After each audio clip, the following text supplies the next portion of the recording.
This is the Other 22 Hours podcast. Hey, and welcome to this week's episode of the Other 22 Hours podcast. I'm your host, Aaron Shafer-Haiss. And I'm your other host, Michaela Anne. And if you are a returning listener, thank you so much for coming back. If this is your first time, thanks for checking us out, and I hope you enjoy the episode. Yeah, those of you guys that have heard us before, we have a simple ask for you. We like to pride ourselves on not being journalists. We are musicians talking to musicians, and we like to say that we are a show that is from our community for our community. And so if you have a favorite episode, if you could just take a second and pass that on to somebody that might not know who we are. It's the best way for us to get in front of new listeners, and the more listeners we have, the more guests we can have, and the longer we can keep doing this, and the more ideas we can share back with you guys. Like Aaron said, we're not your typical music promo podcast. We're not music journalists. We are trying to have artist-to-artist conversations about how to survive in this career, but more importantly, how to stay sane, healthy, connected to our creativity and the thing that got us started on this path in the first place, which is music, all while building a career based on our art. And we do that by focusing on what is within our control, because as you know, a lot in this business is outside of our control. And so we talk about our mindsets, we talk about creativity, we talk about tools and routines that our guests have found through years of building a career around their art. And we like to ask them the general question, whether it's clear or not: what do you do to create sustainability in your life so that you can sustain your creativity? Yeah, and today's episode is with Samantha Crain. She is from Norman, Oklahoma, and still in Oklahoma. One of the topics of our conversation is choosing to build an indie music career, not living in a music city.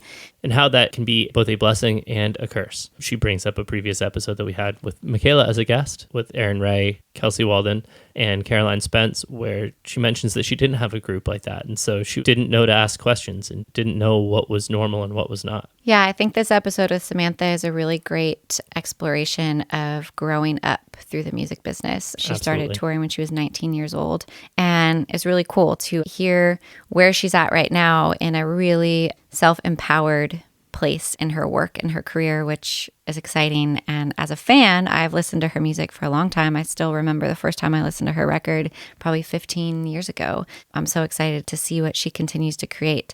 But she already has an incredible resume. She has toured for years with people like the Avett Brothers, Neutral Milk Hotel, the Mountain Goats, Brandi Carlile, Watch House, Buffy Sainte-Marie, John Moreland. The list goes on and on and on. She also has self-produced many of her records and started producing others in 2014. Her music has been on TV. She's written for films. She's a really incredible creative powerhouse. Yeah. As Michaela said, this is a really great episode about the whole lifespan of a career. We started talking about self-booking and playing upwards of 200 to 250 shows a year, all the way to having agents both in the US and in Europe, and really picking and choosing what shows work for you as an artist and as a human. It's one of those conversations where time just evaporated. And we ended up mentioning quite a few previous episodes of our show in this episode. They're all listed in the show notes below if you want to go check out those past episodes that maybe you've heard or maybe you haven't. But without further ado, here's our episode with Samantha Crain.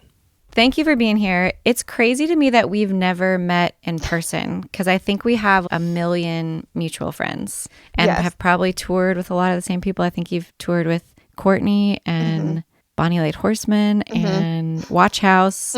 Yeah, same stuff. I have the same sort of thing with, do you know Joanna Samuels? Yeah. So I've never met her either, but we just exist like on the same planes. We just like follow in each other's footsteps of tours and like that sort of thing. Yeah. But that is the nature of this, I assume. Yes. Yeah. But yeah, and I discovered your music, Samantha, a long time ago when I was right out of college. I worked at Nunsuch, and we worked with Ramsier because of Carolina Chocolate Drops. So I became aware of your music, and I have a vivid memory of riding the Metro North one winter. Maybe I was like going up, maybe you were on tour and playing Dance Flurry or something like that. Oh, wow. And I was riding the train and I was listening to your record. I can't remember which record, but I always remember the experience because I just remember like falling in love with your music on that train ride. anytime I think of you, I think of that, again, never knowing you, but I think of that one train ride and just loving your songs and your voice. So all these years later, because I think that was like 15 years ago. Yeah, I've been doing it that long. Train rides are a great time to fall in love with music, by the way. Oh, yeah. Yeah, absolutely. I heard somebody talk the other day and they're like, everybody wants self-driving cars, so you can just get in and sit and you don't have to pay attention and they just take you to wherever you want to go. It's like, you're talking about trains. They exist in places that are not America. You can just get on and sit down and it'll take you wherever you need to go and you can do whatever you want to do. Yeah. And what's crazy is we already have the infrastructure for it. We have railroads everywhere. Yeah. And we live in Nashville, which I think has the honor of being the largest city in America that doesn't have Amtrak service. So we can't take a train. There's like one, I think it's called like the Music City Star, that goes from like downtown to Lebanon, which is 20 miles east. Yeah. And that's it. Like just back, it's like a Disneyland ride back and forth, basically. Yeah. Oh my gosh. I'm all for trains. And I think they're a great way to fall in love with music for sure. And it probably was 15 years ago because I've been doing this for at least that long. I read online, which could or could not be true, that you started touring at 19. Yeah. I think I started booking like my first like sort of regional tours around 19. And then I say regional because that would be like Oklahoma City, Tulsa, Dallas, Little Rock, probably. And then probably started doing more national type stuff when I was like 20, 21. Yeah. Was that self-booked or did you have somebody helping you? Yeah, the first ones were all self-booked back in the days of MySpace. And there was a website, I think it was called like midwestvenues.com or something like that, which didn't just cover Midwest venues. It covered all of the United States. It was like a Polestar. I don't know if you guys remember like a Polestar book where it would have like booking contacts for venues. It was just like the next step after that, like just had booking contacts for everyone at venues. I was sort of just making like the most random routing based on what venues I could book. And most of them back then were like coffee shops. And then also it was weirdly like a golden age for like DIY, like small indie venues, because I think a bunch of people had opened them as bars and hadn't lost a bunch of money yet. And so they were still just booking whoever, if they liked the music you sent them, And yeah, you didn't get paid anything, but you got 3 drink tickets and you could maybe sell some CDs afterwards. And back then that was enough to get gas money to the next place. But yep, I mean, it was all self-booked for at least the first like 2 or 3 years. And then I got a booking agent after that. But I've always stayed pretty involved in the booking process, which is good because I've gone in and out of booking agents. So it's good that I never really lost touch with that. How was that transition to working with somebody after handling it yourself for so long? Was it a relief or was it kind of annoying? I would like to say that it was a relief, but I've never really, other than my agents that I've had in the UK and Europe, I've never like been with an agent in the States where it felt like a relief. It always just felt like inefficient. It was like, it was just like one more step and one more person to pay. It never felt like it was actually that helpful. It never really felt like a relief to me. When you say inefficient, do you mean because there's one more person in the mix? I've also had multiple booking agents and never had a long-term consistent relationship where you feel like, oh, this actually does grow, where I see people who've had the same agent for 10 years and I'm like, oh yeah, I see the strategy and how it's really grown their audience. And it's hard to find the right person for you who's willing to like get in on ground level when you're not making a ton of money, and then also consistently be on the same page of like, what's the strategy? Where should we be playing? Also, when you're behind your computer, do you know what it's like to actually drive these routes and the mental and emotional and physical consequences of this tour that you're booking? All of that stuff I have found challenging throughout. Yeah, I did have a pretty lengthy relationship with an agent in the States, but I didn't realize until I started talking with other artists that there was things like strategy and that it actually shouldn't be more inefficient than not having one. And so that was what kind of took me out of that relationship. But what I mean by inefficient was just sort of like playing telephone. It was like they booked a show at a venue that I had already been playing at that I could have just as easily reached out to and booked. And then they got the commission for that. But I was still advancing the shows and a lot of times still sending all of the assets out and that sort of thing. And so yeah, it just seemed like an extra little step that really didn't need to be there.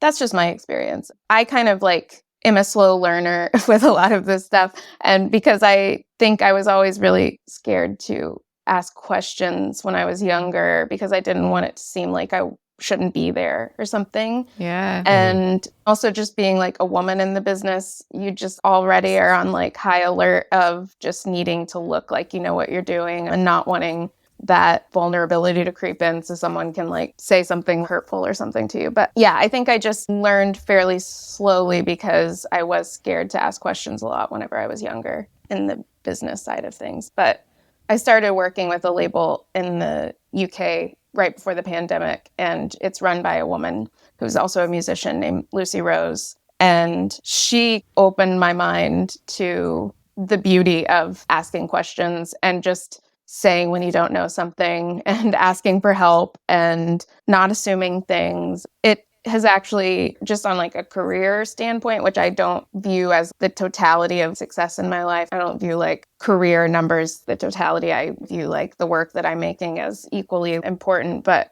just from like a career standpoint, it moved exponentially in a really positive direction just because I was able to ask questions more and just get on board with the right people, I think, and not just like stick with people out of fear that I wouldn't find someone else, you know, just like believe in myself and believe in my work and just know that like it was going to be fine and I could do it no matter if those people were around or not, because I had been the whole time anyways. It's just funny like how your brain plays awful tricks on you for so long. Yeah, I feel like this is a really common thing, this fear of asking questions and like that fear of, oh, if I ask, the curtain's going to get pulled back and everybody's going to realize that I'm a fraud or I'm a fake. Or would you share like a little more detail on the positives that you saw once you started asking questions and advocating and all of that? Yeah, I think mainly I sort of, if I have a gut instinct about something, to just shut it down and just be like, no, that is not for me. I think that has taken away a lot of opportunities in my life. For instance, like a band who's asked me to do like a support slot or something like that.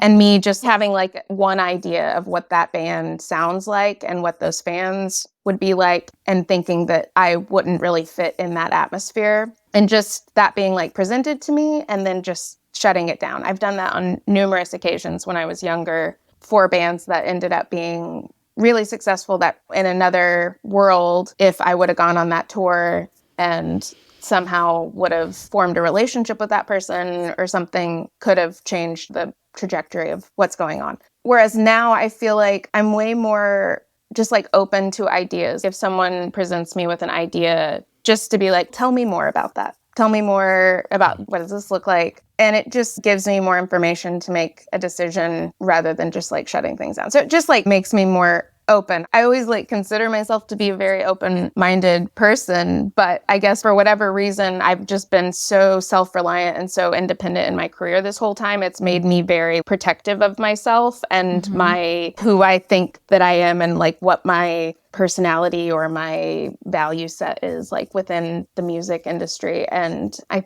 think it's just made me really quick to like shut down opportunities instead of just asking more about something. I think that changed quite a bit. And then also just being able to like ask people that you're paying to do a job what they're doing. Yeah. And like that was a huge thing, is just to be able to overcome that fear and open that line of communication and then be able to say, I don't think that's worth this amount. If you could do this and this, that would be great. And if you don't feel like you can do that, then I might need to like reassess our relationship. And not doing it in this weird confrontational or defensive. Yeah, not defensive, just like stating it as this is the job. And if it's not working, then I just probably need to like work with someone else. Yeah. That was huge for me too, just discovering that I could ask what people were doing. Yeah. The power dynamics in the music business are so confusing, especially early on. Everything's built on the songs, which are created by the artists. And the artists are the ones that are paying everybody. We still feel like we're getting hired. Yes. Like, what is that about? I don't understand. We're working for our record labels, our managers, our agents. I hope when you get to a certain level that like Jason Isbell or Casey Musgraves, like that they don't still feel that way. Yeah. I think when you have a certain level of where you can count on your income or your ability to sell or whatever, I would hope that wouldn't be there. But I think it sucks that it's there even at the early levels or the lower levels where your agent is working for you, but you're like, my agent's not returning my call or answering my emails and not booking me any shows. Oh no, how do I address this? I'm so afraid because they could just drop me. And that's the dynamic until a certain selling power. And it's like the chicken or the egg thing, because it's like, well, how are you supposed to get to that level if the people that are working for you aren't giving you their full attention because you're not high on the priority list? Well, and it's because we live like in a culture that values money more than it does art. That's the way that we're socialized to think that the most valuable thing in this relationship between us and our labels or us and our agents or us and our managers is money. We're not thinking about it in terms of the fact that they wouldn't have a job if we weren't doing what we were doing. So it's just a matter of like renegotiating stuff within our own heads too, I think. Yeah. Did that happen for you other than the one relationship with Lucy? Because I feel like I'm observing this happening for a lot of people in our age group of we've gone through a lot of the cycles and gone through the like big promises and the bigger moments of, oh, this is it, or the big relationships, and cycled through them a bit to see like the curtain's been pulled back and being in that place of like, okay, am I committed to this career path regardless? And how do I stay in this? And how do I like stay committed and so excited about making music, even if I'm still playing the same size rooms that I was playing 10 years ago? And how do I then shift my thinking of putting the value on the work that I create, regardless of the amount of money that it's bringing in, so that I'm in my integrity in the way that I operate? It seems like from afar that you've been working through that kind of stuff as well. And from the interviews I've read with you, has that been like just a natural progression, or? I think it's like a culmination of like a few things. I also want to say that like another reason why I feel like it's taken me this long to come around to these sorts of realizations is because I do live in Oklahoma and I'm not living in one of these big music cities like New York or LA or Nashville. And so I feel very like separate. Most of my friends do other things. I never had like shop talk sessions, you know, when you guys did an episode where you had your three like friends that you guys have a text group message or whatever. And I was like, oh my gosh, that would have saved me like so much. Like, hey, if I would have just, you know, had someone that I felt like I trusted enough to like ask, like, are you guys getting paid this much? Or do you guys have this issue? I just feel like I didn't really like have that. And so until I met Lucy, where I could like have those sorts of conversations with someone openly, that was a huge eye opener. But I also had a huge life spiritual awakening thing back in 2018 because I got in a bad car wreck that sort of gave me one of those very cliche second chapter of life moments. And I think it was like at that moment where I just started really doing like an internal inventory on what I wanted out of life and what is important to me and what my values are. And just coming to the realization that I don't have to try and model my life after other people's lives. I can just decide what it is that I want my life to look like and then move towards that. And so I think that paired with meeting Lucy like around the same time and then getting to release my record on her label with a bunch of other folks in the UK who were equally as emotionally intelligent as she was, and just very easy to learn from and talk to. And I think they like got what I was doing and they got my work. And it was like the first time that I felt like there wasn't a weird power dynamic. It was just they liked what I had art-wise, and I liked what they had in terms of their expertise of music business side of things. So it was like a true symbiotic relationship at that point. So it just goes hand in hand. And I think a lot of people do start having these moments probably in their late 30s. They've gone through enough sort of life-changing moments where they either decide that they're going to be miserable for the rest of their life, or they're going to try to find ways where they're not miserable. And I think that's why I'm on this trajectory, because I decided I would like to not be miserable, I guess. Yeah, we both had major shifts happen in our early 30s along the same way, like readjusting, realigning. I hear people talk about like your Saturn returns or whatever at 13, like at 33. So like there's that. And then I'm kind of more of a pragmatist. So I think it's like also an age where you're like, all right, this is kind of like all or nothing, kind of like shit or get off the pot kind of thing. I'm either doing this or I should figure out something else to do. Both happened to me. And it was like a really big wake up call. And I wouldn't say that life is perfect on this side of that realization in any stretch of the imagination, but the horizon is further away, or like the runway I see in front of myself is longer. There are more opportunities, more possibilities than at least what I had before in retrospect. Yeah. Before, I felt like life was happening to me, and now I feel like I have more agency over my life. Yeah, really well said. Yeah, I think also there's kind of this mentality, especially when you start touring in your teenage years or your 20s, where you don't have like necessarily the expectation or the desire to have money to build a home, have a home life. I think then there's this mentality of, well, you just suffer for long enough and you're like making a deal that if you suffer, you'll then be rewarded. This is going to pay off. And I think when you get to a certain age where you're like, yes, things have gotten better, but I'm going to stay in this regardless. So like you said, do I want to suffer? Do I want to be miserable?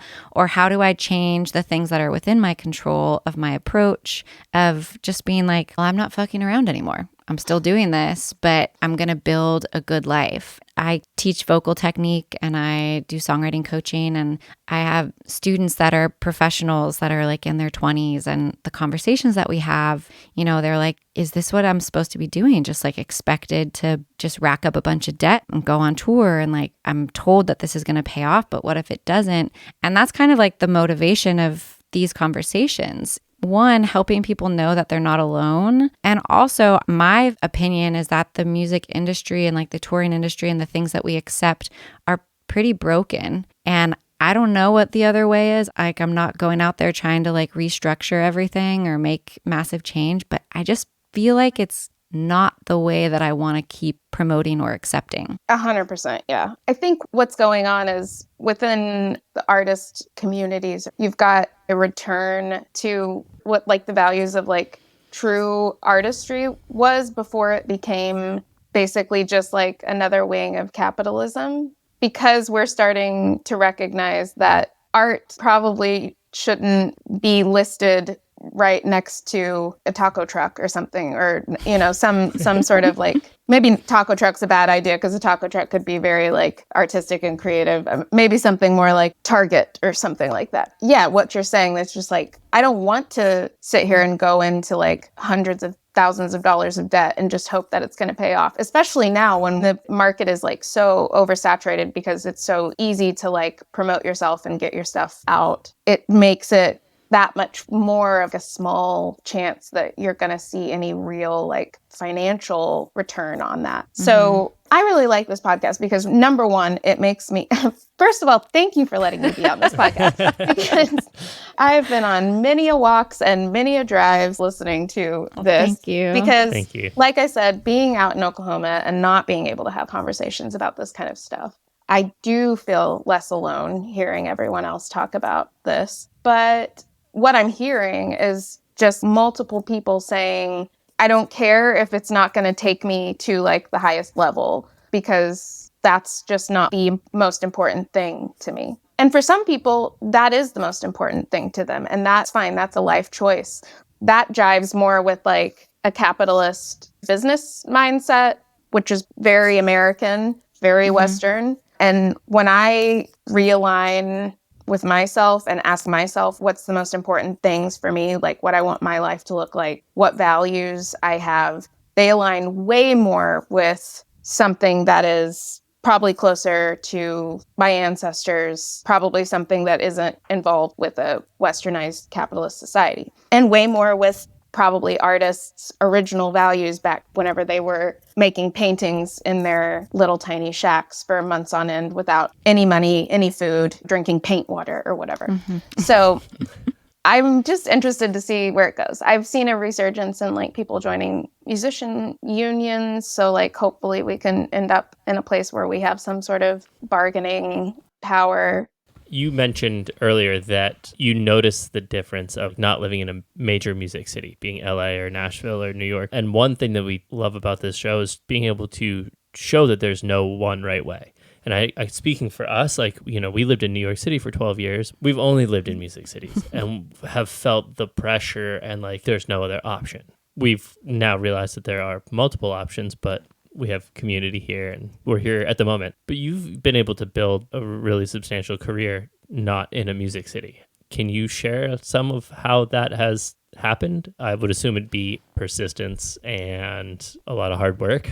This show's on the internet, so we can see where people listen. And there are people that listen in places that are not LA or New York or Los Angeles. And I can imagine it feels really limiting and like, oh, I'm stuck here. There's no outlet. But like, you're proof that you can. Yeah, I feel like we live like in a pretty globalized society now anyways with the internet. You can be anywhere if you open up your laptop, hence how we are able to do this. But I would say for me, I wouldn't say this about the person I am now, but when I started writing and performing, I was pretty young and pretty insecure. Not very like self-aware, and definitely did not have like a mission statement for what I was doing. All I knew was that like I had never done anything that felt half as right as what it felt like when I was playing a song for people on a stage, whether they were listening or not. That just felt, whenever I discovered that, I was hooked. I was just like, this is what I have to do. And so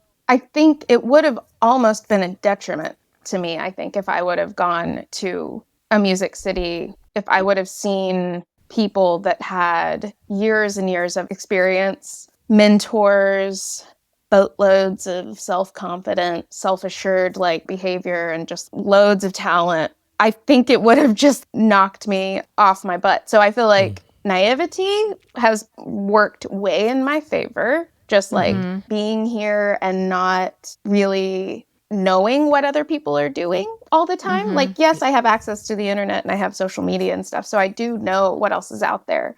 But I think that it's way easier for me just to focus on my work being here, which has been very positive for me. And I think another thing that it's given me is like a different perspective. I mean, just like geographically and culturally, I live in like a different place than a lot of other artists. It just gives me like a different perspective, I think, which makes my writing different. Yeah. As far as like how I've been able to like grow a career from here, I toured so much in my 20s. I was just talking to BJ Barnum from American Aquarium the other day on the phone, and we were reminiscing about a tour that we did together when we were like, I don't know, it was back in like 2009 or something.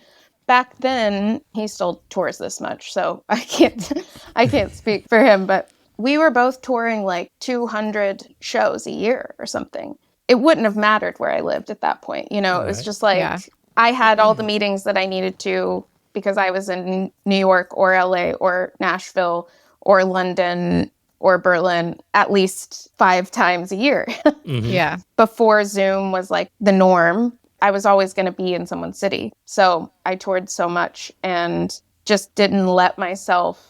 This is an awful like metaphor for what this is, but it's like the creepy guy that like stays at the bar until closing time to like pick up the girl, take the girl home, you know? It's like, if you just don't let yourself leave the conversation, if you're just like always present, it might happen, you know? Yeah. That's like, by the way, that is a awful sexist metaphor, but it's just the first thing I thought of. Yeah, we talked to Lucius. Jess and Holly were on here from the band Lucius, and they talked about relentless touring in their early days. And what Holly said, it was great. They're like, if they tell you that you have to be in the right place at the right time, you just be in all of the places all the time. They were like, that was our strategy, and it worked in a lot of ways. It's just really hard to keep that up. So it's like, that can, for some people, become exhausting or detrimental to your physical or mental health. But it can be really valuable if you approach it in a smart, mindful way. When you're early in your career, you might not have money, but you have time. And so if you invest the time and don't leave the bar, eventually somebody's going to give you $30 to leave the bar. I was reminded this because I always want to go to bed. I'm like, I always want to go to bed early. And there were phases in my life where I really loved to party and I loved going dancing and touring, all that stuff. But still, for the most part, like, I would skip out on most things if it was late. I've missed many a party, even though I have severe FOMO. I'm like a walking contradiction. I just want to point out, for this metaphor, you have also been the girl at the bar at 4 a.m. when nobody else is there. And I'm like, we should go. Yes. It's time to leave. I'm a Gemini, so I have split personalities. Like, we're always like the last one at every kid's party to leave. And we're like, what is wrong with us? But then the other side of the coin is, if I'm tired, I want to go and I want to be in bed. A personal Facebook memory came up the other day from, 10 years ago. That was like when we lived in New York. I was like, I'm playing Rockwood and John Batiste is playing at Rockwood too. And then he's having a jam after and I'm going to be a guest. And this was before John Batiste became John Batiste. I knew him and I went to bed that night. I skipped out on the jam. And I'm like, John Batiste is one of our like greatest musicians of our generation. And the moment that I was going to play music with him, it was like at midnight. And I was like, oh, I'm too tired. I'm going home. Yeah. I'm like, Facebook reminded me of that. And I'm like, cool. I was not someone who was everywhere all the time. I was there sometimes. Yeah, I definitely do not have the energy that I did back then by any means. But I'm glad that I had it when I did, because I feel like it gave me at least enough of a reputation to build something real. Like, now that I feel like I'm actually a good songwriter, like back then, I don't think I was. That's the other thing that I think. It's like, I was good at like touring. I was good at being resilient and like driving. I was probably a better overnight driver than I was anything else. I was a better truck driver than I was a songwriter or a singer or a player. And now I feel like, well, it's a good thing that I was a good truck driver back then, because now that I feel like I actually have some of the like goods to back it up, I'm not the best truck driver anymore. So I feel like I at least have a little bit of bargaining power on that. Yeah, the foundation of like the network of people and name recognition now, that you don't have to be in people's faces as much to get them to maybe give your work a chance. Yeah, hopefully, yeah. Yeah, I saw yesterday, I don't remember the artist's name, but a friend shared her post. She's like a UK artist and she's been touring with Hozier and has like over 100-some thousand Instagram followers and like New Yorker profiles and stuff. And she posted this long piece that she wanted to share her reality, which was, it's the most successful, busiest year of her life with all these huge opportunities, but she's the most exhausted and depressed she's ever been. And she was like really laying out the reality of tour of like, yes, I'm on this awesome tour, but I'm chasing a bus and we're sleeping like 3 hours a night and driving all day. We don't get to exercise. I have to look good. I should have spent more money that I didn't have on better outfits because I have to make TikToks and look good on stage, and like don't have money for a tour manager, and listing just like the harsh realities, which I know, but even myself reading it, I was like looking at the package of how many Instagram followers she has and what tours she's on and what press she's gotten. And I'm like, oh, wow, that's still the reality at that perception. And I think it's cool to talk about that stuff. I'm glad at the same time of like, yeah, okay, but what are we going to do now? So instead of just complaining all the time about how hard the requirements are, the expectations, what's the approach? And so what is, for you now that you've said, you don't have the energy to tour in that way, what's your kind of like ethos and approach to your work as a creative independent musician? Well, I think it goes along with kind of what I was talking about earlier, where I kind of feel like I consistently am taking sort of self-inventories of what my priorities are in life, not just like with my career, but just with the work that I'm making, with my family, with my friends, and just sort of being able to keep those boundaries and just have really clear, like on the business side of things, clear communication with promoters, with labels, with musicians, just to really think before you respond to like an email that, do you want to play this festival for this much? And even if it's something that you really want to do, just to like not be so reactive. My whole life has been a lesson in like not being so reactive, like just taking a moment to just think about something and to read that email and to say, okay, if I take this show, these musicians are going to cost this much, the travel's going to cost this much, the days that I'm going to have to miss from my part-time job are going to cost this much. If it's like a flying to show, finding someone to take care of my dog is going to cost this much. Like just kind of taking the time to like figure out what that looks like in a realistic way. And then also think about the physical toll that it will take if you have other things that you have to do after that that are going to require a certain amount of physical energy, because traveling will take it out of you. Yeah, that's something that was never considered in younger days. Exactly. What do you have after? Yeah, I totally understand my grandma, like at the end of a vacation now, just like her whole like hauling herself inside at the end of a vacation when we were little. That's how I feel when I come back home after like a weekend in New York City or something. So just taking a moment, not responding right away, and then just being able to say like, actually, this is what I would need in order to make that happen. And I would say 75% of the time, they will make that happen. I mean, they're reaching out to you for a reason. They want you. And that has been amazing because it makes me not stress so much, and it makes me not be resentful of my job, and it makes me not be resentful of the thing that I love to do, which is creating and sharing music with people. That has been huge for me. And then I think also just like finding tools to like deal with it, because every job is going to have its tolls that it takes on your body or your mind. And you kind of just have to figure out what those are and figure out what you need. Little cheat codes are good. I mean, like, I meditate every morning. Meditation really helps me bypass physical nature of what I might be experiencing. And it reminds me to like ask for help. It reminds me of my agency to like make choices in any moment. It reminds me that I'm not just like a personality or a body, but I am like a soul, and like that I am on a very cool mystical journey of like creating something from absolutely nothing. That is amazing. Like when you really start to think about it, very cool. It really helps me to like accept things, which is also huge whenever you find yourself in situations that are less than desirable, but you need to be able to like move forward and still do a job. You're like, well, you can't do anything about this. So you just have to like move along. Yeah, for me, I've practiced meditation for a long time to varying frequencies, and I agree with all of that. And for me, two things that you had mentioned, like that gap between intake and your response, it really widens that gap for me. Whether it actually widens the gap or not, my experience of that gap is stronger.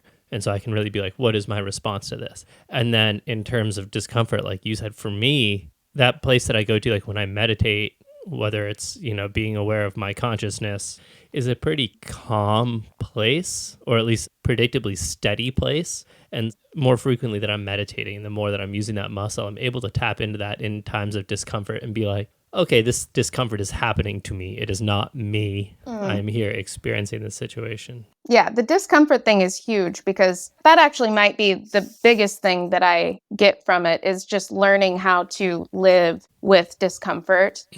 I mean, because we live in a society that is like, we do not let ourselves live in discomfort. We are like obsessed with self-medicating through booze and drugs and food and social media and all of these things, which actually that all makes our job and our purpose harder. So it's like, if you can live with discomfort, you can cut down on the amount of sort of self-medicating, self-distracting that you're doing. And I feel like it actually makes your job easier. Even if it's not easier, it just makes it feel easier for some reason. I'm not really sure. The reaction thing is huge too, because the thing that you're not reacting to is ego. You're not reacting to like your ego, and you're not reacting to the ego of others when you encounter it. Usually the thing that I've struggled with is reacting to my own ego. That's the thing that I've always been like, yes, I will do the show. Because that's me, and me being like, they want me to play this show. I'll do it no matter how much money I lose, no matter how awful it makes my life. Just being able to like take a fucking breath and like really think about it, It's like the scarcity mindset versus abundant mindset. And that, I think, is a big shift for a lot of self-employed creative people, because you get asked to do something, you get asked to do a tour. It kind of is like, well, you have to say yes and then figure it out later. And that shift, I've had conversations with friends recently of tours coming up and them being like, wow, my younger self would have been like an automatic yes, you have to take it because you need to be out there, and looking at those parameters of like, what are these drives going to look like? What's my safety going to look like driving this time of year and this geography? And, what is the economic consequences of this? And like taking in all of those parameters of judgment and then making, like you said, like a really informed decision rather than a quick reaction based on your ego or scarcity. This is going to look good if I do it. How could I turn this down? That to me is a sign of deeper growth, even beyond just music career stuff, of just in life, to be able to take in information, set your own value system rather than what your perception is of what you should do based on these ideas that we've taken in from society or our community or whatever, and then deciding for yourself, is this good for me? Yeah. Like earlier when you were talking about musicians in their late 30s coming to these realizations and like what that would be based around, I like immediately thought that it was like just life experience, like things shifting your thought. But as you were just saying that, I was thinking it's more because when we're younger, we base our whole identity around that we are at like a touring musician. That is who we are to the core. And so we have no other barometer for like checking in on different aspects of our life and like seeing the health of those aspects, because we just only care about what temperature is that right now. Mm-hmm. And I think the reason why it starts happening to people sort of in their mid to late 30s is because by that point in time, a lot of people have either experienced an event or had some sort of deep spiritual work or something that's made them realize that their worthiness as like a person does not rely on them being an artist or like a musician, that they have so many other aspects of their life that are equally as important, and they need to be taking the temperatures of all of those areas as well. And that is what I think a lot of this sort of quote self-care stuff starts seeping in, because people are like looking into that a little bit more. It seems like such a statement, but it is like, it's shocked me how much I've been like, oh, wow, I didn't value other aspects of my life. It was like, that was the thing. That was the goal. That was the identity. And I think hopefully for a lot of us, it also just starts to get boring when you only have one dimension of your personality that you elevate. And we would talk about this, that it started to get boring within our community when we'd be like, I don't want to only talk about tour. That's one thing about living in a music city. You go out and it's like, hey, what's up? The conversations are, you just got back from tour? Cool. How was, oh, you're going out on tour? When are you going out on tour next? It's like, let's talk about some other stuff. There's how are you? How are you doing? How are you as a person? Yeah. Yeah. So I think that shift can happen for a lot of people of like, oh, it is fun and awesome and all these great things about tour. But then at a certain point, there's also so much more to life that's really exciting. And that was a deep realization for me, that actually being home is really exciting. It can be. I didn't value that before, but like home cooked meals and being with your family and like gardening, all that stuff that I was like, oh, that's boring. Now I'm like, that's a deep well of self and soul, if you're paying attention, of what that care is when you have your eyes open to just your life at home or in routine or having a hobby or anything else besides just the one thing you've been focused on for a really long time. Yeah. And I mean, if you want to keep growing, like as a songwriter, you're going to have to like start exploring other ways to live anyways, because I mean, there's only so many songs you can write about heartbreak and drinking and being on the road. Yeah. I've noticed that big time. I listened to Laurie McKenna's new record that came out this summer, I think, and I was like, this is music for grown-ups. Because I used to really just love the songs that were about being on the road, being dysfunctional, complicated, toxic, romantic relationships. And now I'm like, oh, I love this song that's about 40-year marriage and the ins and outs of that and the complexities of that, or memories of grandparents or whatever, like all the other stuff in life that I think you start to value as you live. Yeah, because there's more ways to connect with people. I had a person that was working for a manager that said with artists, fans either want to be you or fuck you. You have to meet one of those sort of like spots. And I feel like when we're younger and doing it, we're all kind of like trying to like fit into the, yes, I would like everyone in this audience to want to like have sex with me while I'm on this stage.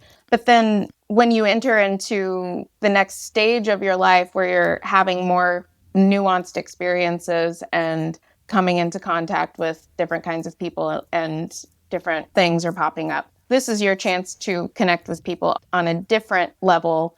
And I wouldn't say like, I want to be you, but maybe be inspirational in some way, which is like, this person is being thoughtful enough to think through their situation right now and put it into a song and put it on a record. So then I can listen to it and it can then help me get through a similar situation. So it's a similar thing. I think that whole have sex with you or be you thing is a bit misguided, but I think that there's like a couple of other options there. But I see like where the be you part can branch off into maybe just the cool older sister or the cool older brother who's like, I've been here before, let me tell you about it. I think a lot of people want artists or look to music or art to help them make meaning of experiences that we've had that then we see ourselves in another artist's work or inspired by. I feel like as a consumer of music and art, and I know we all listen to things very differently, but that's what resonates with me and my approach of like, want to be inspired by you to make meaning of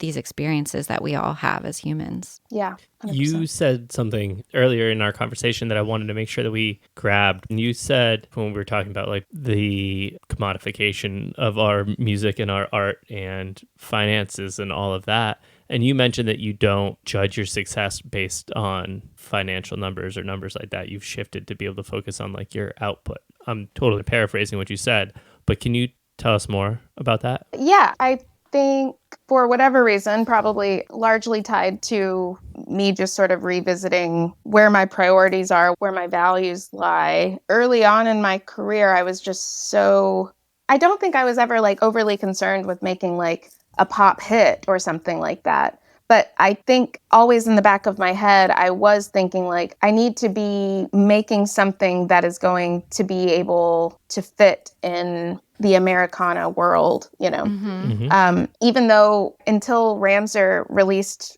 my records, I had never even heard of that.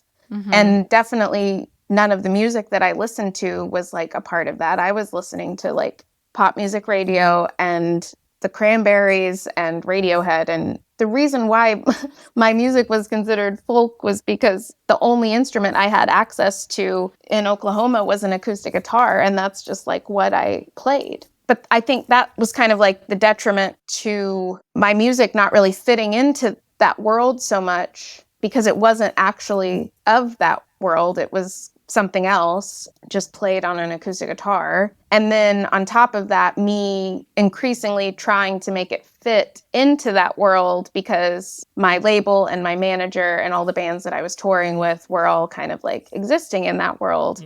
And just like overly obsessed with the idea that like in order to make these records, make their money back for this label, I was paralyzed by, if for instance, like Ramsar pressing a record for me, paralyzed by that balance hanging over my head. Probably because I just did not grow up with money, and I don't know anything about money. I don't know.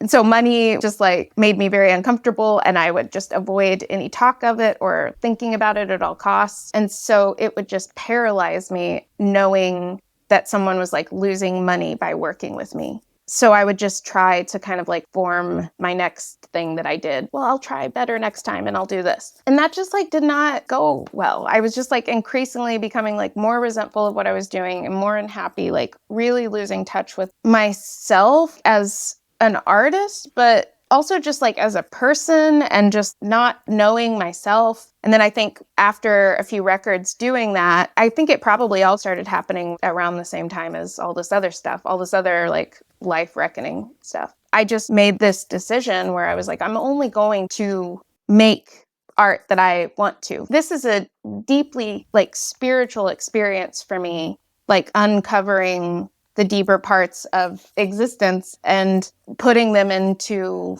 songs and singing them to people. And so my life is going to look a little bit different than maybe what I think it should look like or what other people think that it should look like. And I just need to like really trust myself on that, I think. And so I just started like producing my records myself. I started allowing myself to not second guess myself. I wasn't letting like other people make decisions for me as much. Like before, I was just like, people would match me up with producers. I would always dread music videos and picking out cover art because I was just like, I knew that whatever I would want to do would be shot down.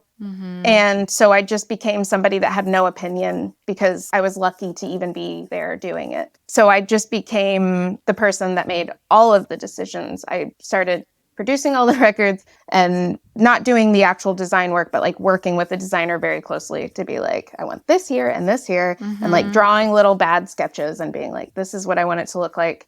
And working with artists that I really loved and directing all of my own music videos and just being like, I am taking all of this back for myself because I have lost all of the joy in it. And I'm not worried if it doesn't make any money because I want to remember my purpose. This is my purpose. This is like what I need to be doing. So once I started doing that, it's just like brought back all of the joy of like what I'm doing. I remember I used to be so stressed when it was like time for a new album, when someone would be like, okay, time for a new album. And I'd just be like, I don't know, I need more time. And now nobody even asks me for it because I'm just like ready. I'm ready to do it whenever. I'm just like in a good flow state. And actually the records that I've done recently have been way more successful than anything I've done. And yes, maybe that's just like a time on this earth, time in the business sort of thing, but I really don't think so. I think it's because people are drawn to people that are like doing what they're supposed to be doing. Yeah, they're integrated. And, I mean, that's a really powerful thing to kind of align everything. And like you said, taking control. The idea of like coming out of the closet keeps popping into my head for some reason because we're using obscure analogies in this episode, but you know, like not masquerading as like what you think your music should be. Just be like, no, this is my music. This is the music I'm making. It's just such a powerful thing. And I think the things you can't really put into words about music, you know, it's just something that you can, as a listener, feel, and it hits on a different level than you can verbalize. Yeah, I think so. That's beautiful. We're past our time, so yeah. Thank you so much. And I love that ending because I feel like that's a reoccurring theme also of going through industry stuff and feeling like, oh, success is also having people to do things for me. And we talked to that with BJ from American Aquarium a lot. The power, also the creative energy that you can bring to it when you're really hands-on and doing stuff yourself, or whether that's self-releasing or self-producing, whatever aspect it is, but that there's great power in having ownership over a lot of it and being the decision maker for yourself artistically, creatively, business-wise, all of it. So that sounds like a really great place that you're in right now. So thank you for sharing that with us. Yeah, you're welcome. And thank you for being a guest. Yeah. You're welcome. Thank you for listening.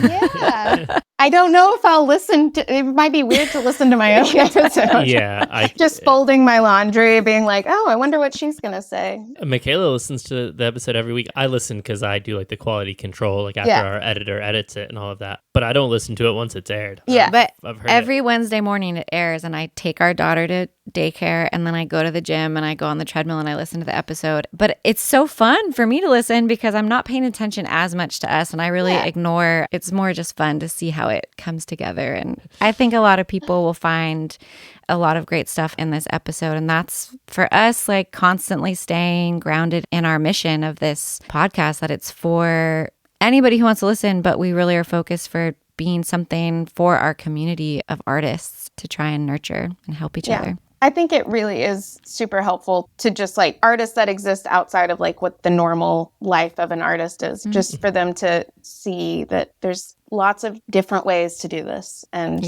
just being constantly like reassured that you're fine. Follow your light. Yes, exactly. All right. Thanks, Samantha. y'all. It's great to meet you. Yeah, nice to meet you.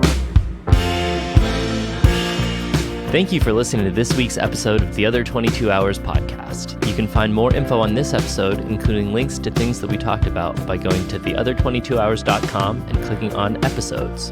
Reviews go a long way in getting our show in front of more listeners. So if you enjoyed today's episode, please take a moment to go leave a quick review wherever you listen to podcasts. And we'll see you back here next week for another episode.